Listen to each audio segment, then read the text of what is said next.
Adversaries are relentless, and they're only getting smarter, faster, and more sophisticated. Knowing their game is the only way to beat them. That's why we're here. Learn what it takes to protect against even the most sophisticated attacks. Welcome to the Adversary Universe podcast. This is another episode of the Adversary Universe podcast, and if you are wondering who this person is with glasses all of a sudden, I am not Adam Myers. I am Cristian Rodriguez. Your glasses are not cool enough. No, they're not cool enough, no. But my eyesight has been subtly failing me according to my optometrist. And so here I am, wearing glasses, so I can see the world better. This is the Adversary Universe podcast. Adam, how are you? I'm great. How are you? I'm fantastic, man. You know, I want to thank a lot of our listeners and a lot of the attendees that have gone to like all of our events over the past year, because we've been getting amazing feedback on the content that we're covering. We've been getting a lot of great suggestions. We've been asked to spend a little more time on some eCrime activity, which I think is actually very relevant given to today's topic. And I just want to say thank you. It's like we listened to the listeners that suggested that, and we took that to heart, and here we are. Here we are. We listened, and we're like, yeah, we're going to talk about some of the eCrime stuff. And on the eCrime side, a group called LUNAR SPIDER, also known as IcedID, right? IcedID, BokBot. BokBot, that's right. Now they've got a whole host of other tools, and you know what's kind of interesting about them is that they almost behave like a startup, right? Like they're constantly testing and innovating and developing what they're doing. So it's an interesting paradigm, right? When you think about how these eCrime actors operate, and LUNAR SPIDER kind of operates like a business, and they have connections with other groups and things like that, which we'll get into. But it's one of the things that's so interesting about what we do here at CrowdStrike when we talk about adversaries is it's to understand who they are, how they operate, how they think, because that helps us understand, what they're going to do next and where they may go. If you have a disruption operation or you have something occur that's going to, make them change what they're doing, and you want to try to, what's that sports ball analogy of, skate to where the puck is going, not where it's at. Yeah, that's he's going to show the world how sporty we are, right? And I should know this. I'm going to come back to who said this. It's oh my goodness. He's like famous hockey player, and I can't remember his name now. Wayne Gretzky? Wayne Gretzky. Why could I not remember that? Is that who it was? Yeah. Dude, literally the only hockey player I know. So. Really? That's hysterical. Yeah, that's a Wayne Gretzky saying. And that's too funny. Okay, so LUNAR SPIDER. Right there. LUNAR SPIDER. What's interesting about them is that they rent a lot of their malware, right? And they rent some of that infrastructure. Can you tell me a little bit about that ecosystem? Because I think that's fascinating with respect to the way that they're out there, not only distributing malware, but they are just renting it out or leasing it out, right? Well, yeah, I mean, I think it's important to note that how they started, right? They started back in, I think it was spring of 2017 was when we first started picking up IcedID, right after they shut down the NeverQuest banking Trojan. Oh, and so that was kind of the when we started to first see LUNAR SPIDER. It started off really as stealing banking credentials at that point, and then when BokBot, which is actually named for an analyst here at CrowdStrike. I won't reveal his name on this podcast for his own privacy. Sure. Yeah. We haven't discussed this with him, but his name is a component of that BokBot. Oh wow. Okay. But they initially kind of designed it as a banking Trojan, and it was meant for financial fraud. It was doing web injects and form grabbing and allowing, like virtual networking or kind of RDP type connections. And BokBot was kind of transitioned to being a loader and was being used to get initial access and then deploying other malware, which gets to your point about the overlap or really the eCrime ecosystem. This was a great blog post that we put together about the eCrime ecosystem because we had always been using the cyber kill chain, which was, I think, created by Lockheed Martin. It was, yeah. And that really lends itself well to nation-state threat actors. But what we found was that it didn't lend itself well to the eCrime community. Oh, fascinating. And that was really an overlap. It was all these interconnections. So you would have somebody selling something to another eCrime player, and it became, we realized it was more of like an ecosystem or an economy.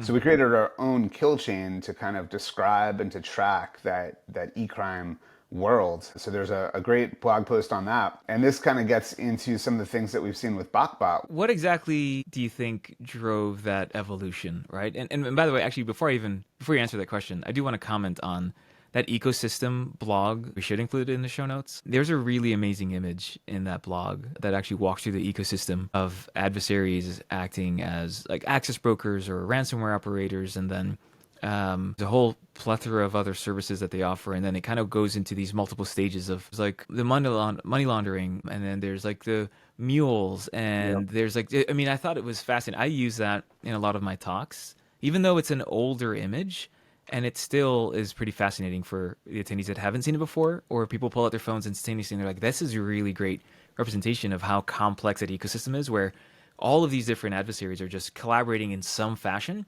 and it's very multi-staged, and the money passes a lot of hands in the grand scheme of things, which I always think is fascinating, that there's so much collaboration between the services that these groups offer to each other, and then, you know, the victims that are ultimately suffering from, you know, this very thriving ecosystem of crime, right? It's quite interesting.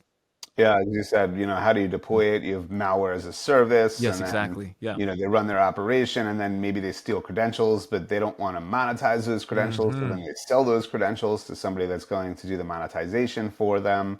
And, you know, we've seen this in the ransomware community as well, which is, I think still slightly different, but, you know, with ransomware as a service where you have access brokers that gain access and sell it to the highest bidder, and then you have a ransomware affiliate come in and they've got access to a ransomware platform, and they basically just go from the initial access to the deployment of the ransomware.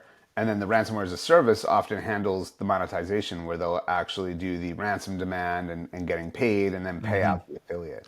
Yeah. So these affiliates and these groups they're just constantly collaborating. Talk to me a little bit about where Wizard Spider fits into the mix, right? Well, they had some interconnections with Wizard. So Lunar Spider still collaborates with some of the former Wizard Spider members. You know, Wizard Spider had been impacted by some disruptions a while back, but, you know, they still have some interconnections with that. And certainly there's a lot of, you know, they kind of know each other in that part of the world, I think, is really what it comes down to.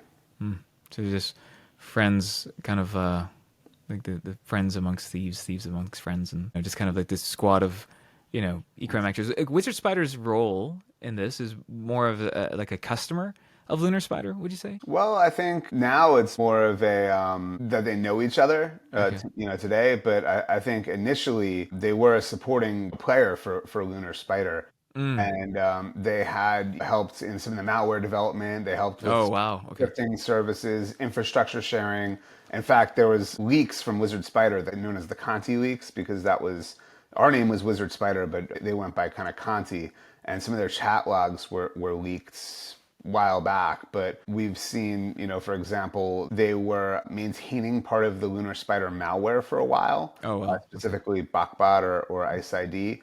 They referred to their component of BokBot internally as Anubis, which is, I think, a reference to an Egyptian god, if I remember correctly. Anubis was and so, and some of the Wizard Spider members were doing some of the cleanup of the code, and they were debugging the code and doing some testing for BokBot. In fact, there's a quote from one of the leaks where they said, he's a coder. He's assigned to clean Anubis for Zeus and Bezdar. For Bezdar.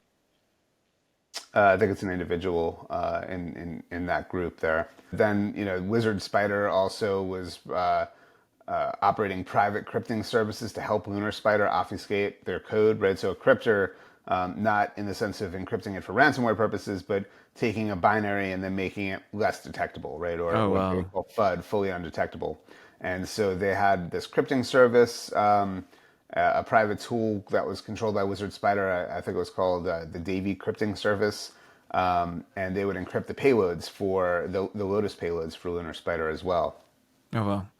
So they're a pretty prominent group then, right? They've been around for some time. What does it look like now for this team? Because back then, Europol got involved in a major coordinated takedown of a bunch of infrastructure tied to Lunar Spider, right? So that was Operation Endgame.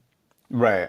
And hopefully the producers insert some Avengers Endgame music here when I say that. Or What is that? Avengers, are you a Marvel guy? No? What's that? Oh, man. Okay. You know, like superhero stuff. Um, You know, like bum bum bum bum like Wolverine or bum. something? Like Captain America, Iron Man, all that I'm stuff. still in Legos, man. I'm not. My guys haven't advanced to These are Marvel great universe, I guess. movies. Yeah, these are great movies. I mean, I'll have to check it out. you should. I mean, you're like a decade behind, if I could be honest with you. But anyway. I've been busy tracking adversaries, not I've been watching tracking cartoons. back, guys. They took down about 100 servers, if I remember, with Yeah, Operation that's Endgame, interesting. and there was a couple of arrests. There was somebody that got arrested in Armenia, Oh wow. and a couple in Ukraine. They searched premises around the globe, different I guess people's houses and places they were hanging out, and it did have some impact. But after the IcedID infrastructure was taken down, they still were able to resume activities by using other tools and have continued operating, which is, I think, one of the themes here is that these criminal groups, you could kick them, but they're going to get back up. And so you Sure. have to kind of keep the pressure on, which is really important, right? Keeping on that pressure and making them work harder, raising the cost of doing business, because that's the only way we can kind of disrupt how they operate. Yeah, I saw that not long after all that infrastructure was taken down, they stood up a bunch of new infrastructure, started operating, started leveraging. You said it was Lotus, right? Lotus 1.9 was also a major change to some of their distribution. I think back in January of this year, 2025. Yeah, They so I made a new mean, version they shifted from BokBot to to Lotus. Lotus. Yeah. Probably in 2024, I'd say, Hmm. was when that really kind of started to take off. By January of 2024, they pretty much fully replaced BokBot with Lotus. What do you think is the biggest threat to, to anyone right now with Lunar Spider being so fluid and so quick in terms of spinning up new infrastructure, recovering from Operation Endgame? What's the biggest threat right now with this group that we should be aware of? Well, just that, they're still out there, they're still operating. They have the ability to deploy these tools and are running their schemes, running their scams as much as they can. Speaking of schemes and scams, I do want to at some point get into an episode or deep dive into some of the activity coming out of the Yahoo Boys, actually. They've been picking up some activity, doing a lot of blackmail scamming, targeting The Yahoo boys children. and Yeah, business email compromise. they started a lot with BECs, and they started a new campaign recently that has been focusing on targeting children, right, and blackmail schemes. And so be something that I would love to put a bit of a spotlight on, given some of their most recent. Yeah, that's They've been advertising the success of their campaigns on platforms like TikTok. They've been leveraging tools like Snapchat, and I think I'd love to spend some time interviewing a few folks about this topic. So, yeah. this one will dive Well, deep I into think that. it's worth noting that Lunar Spider, when you think about them, how they fit into the eCrime ecosystem, they are not necessarily doing the ransomware or things like that. Their role is to provide credential theft, web inject capabilities through their tools, right? So they get their products loaded, right? Lotus will get loaded, and then they're doing form grabbing and screen grabbing, and they'll also use it to distribute other people's malware, right? And that's where somebody like Wizard Spider might come in. Back in the day, would be using BokBot to deploy some of their tools. And early on, Wizard Spider had pretty heavyweight tool that they were deploying, and that was they would kind of use IcedID or BokBot to get it onto the platform, right, which was TrickBot, and TrickBot later became used to then deploy their ransomware. Yeah. And so now you've got Lunar Spider gaining access initially and then handing it off to Wizard Spider, which shows why they were connected on the back end, why they were helping each other, because the more successful Lunar Spider was, if Wizard Spider had a really good cryptor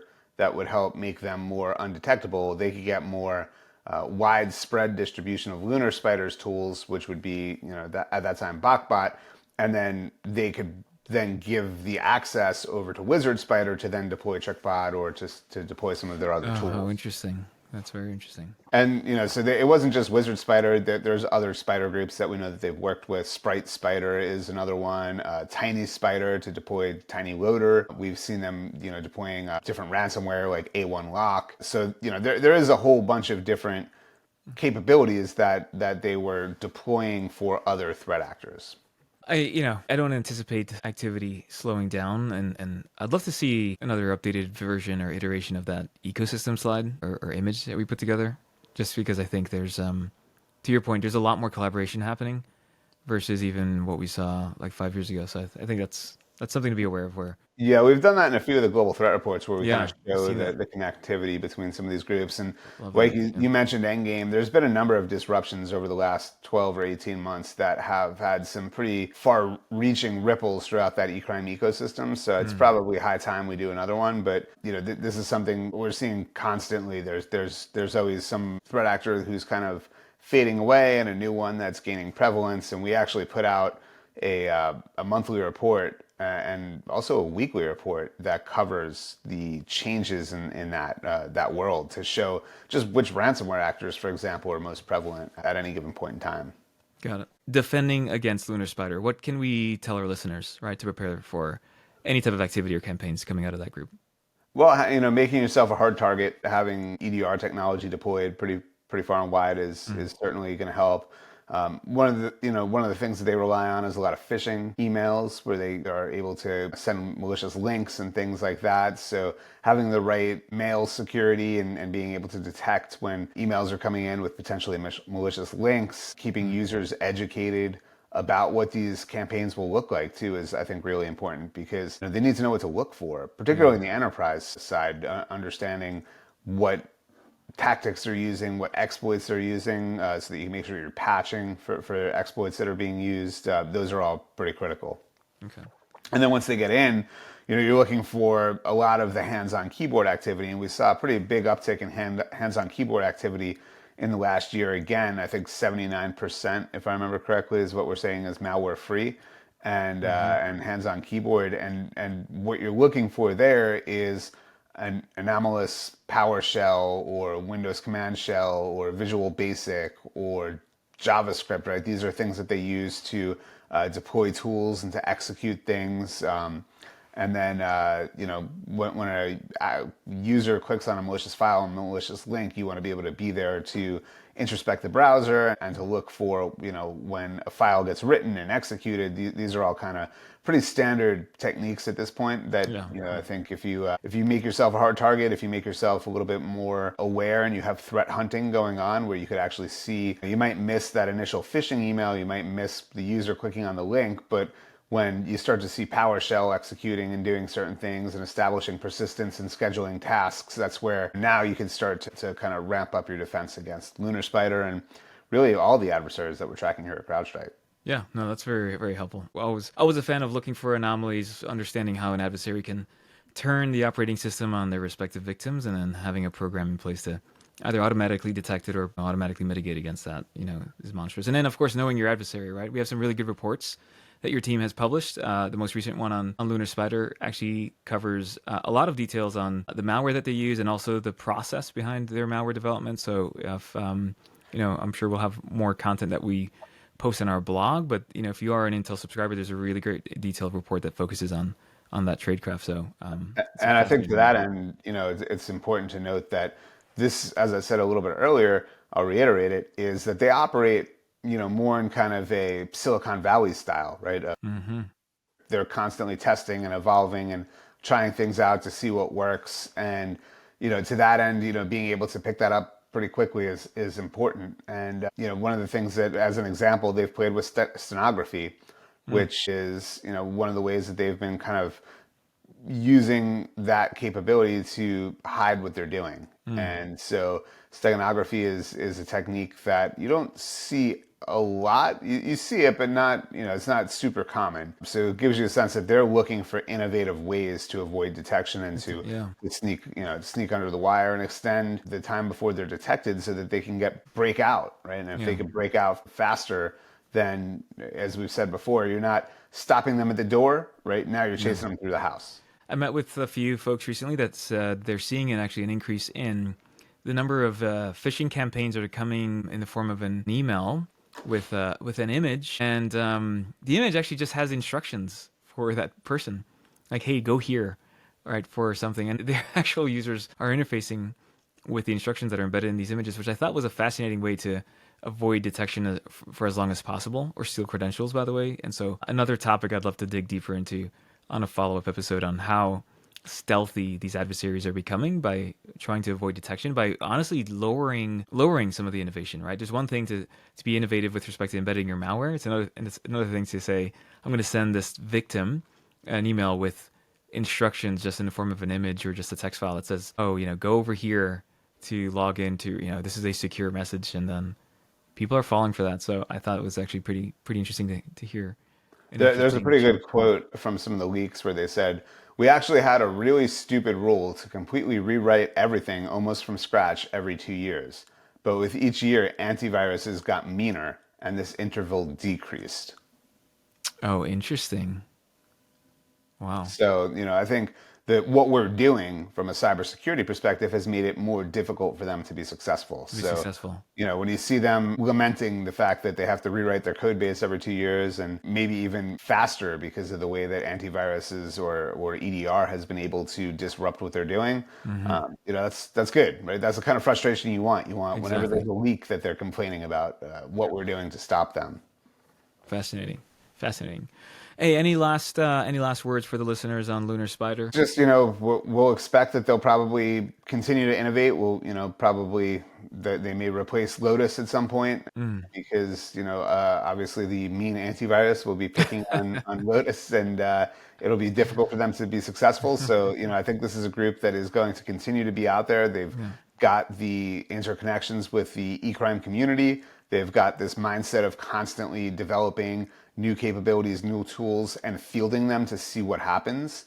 And, when they get successful, you'll see them drop one and pick up the other one. So it's important to stay on top of this threat and stay aware of what evolutions there are in the tools. You mentioned that the version, I think you said 1.09. 1.9 right now, yeah. 1.9. Yeah, so that's why we reverse engineer these things consistently. Every time we find a new version, we want to understand what's changed, how it's changed. And that also, allows us to glean some insights about how they're operating and what they're worried about, what they're thinking about. So a lot, I think this is an arms race between the good guys and the bad guys. Anytime the good guys can get one up on the bad guys, that's good for everybody, especially our customers and the listeners out there to the Adversary Universe podcast. No, I love that. Lamenting spiders on the next episode of the Adversary Universe podcast. I'll get out my tiny little spider violin. I love that. No, this is fascinating. Adam, thank you so much for another great talk on what we're seeing on the eCrime side.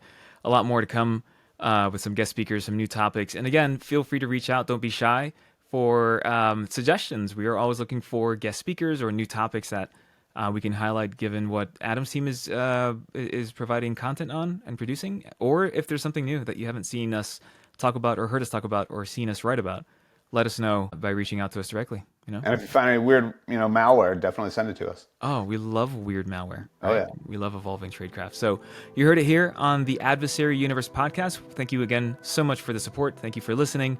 We'll catch you on the next episode. Adam, see you later, man. Bye. Thanks so much for listening to this episode. If you like what you're hearing, subscribe to our podcast and head over to crowdstrike.com/adversaries to learn more about the many bad guys we track. Thanks for listening, and we'll see you next time on the Adversary Universe podcast.